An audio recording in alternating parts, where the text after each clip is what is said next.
Kendrick Lamar is a student of Beyonce. My cousin has already made a statement, not only clarifying what he said, but also taking accountability for the impact of his words. So this is not a drag whatsoever on my cousin. This is an observation to let folks know who may not be aware that Kendrick is a student of Beyonce. He has gone to the school of Beyonce. You can see it in his performance. You can hear it in his lyricism. You can see it in his stage presence.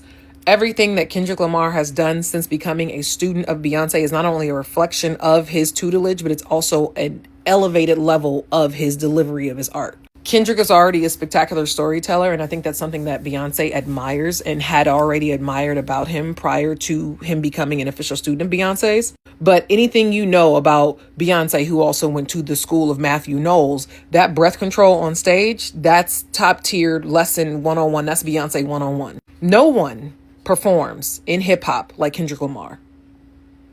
No one. There is no rapper in hip hop that is doing what Kendrick Lamar is doing in rap. Beyonce is the Michael Jackson of her era. Kendrick is the Beyonce of hip hop. Outside of just stage presence alone, the storytelling aspect that has evolved in his career comes out of the school of Beyonce. And that's because Beyonce does put a lot of work and research into her projects. When you are writing stories about yourself, yes, there are things that you research, but Kendrick Lamar was already a stellar student. He was already a star student. So the storytelling about his own life was very much more fluid and easier to do. So that's why Section 80 and that's why Good Kid, Mad City sound the way that they do. And then you see this evolution happen between Good Kid, Mad City and To Pimp a Butterfly.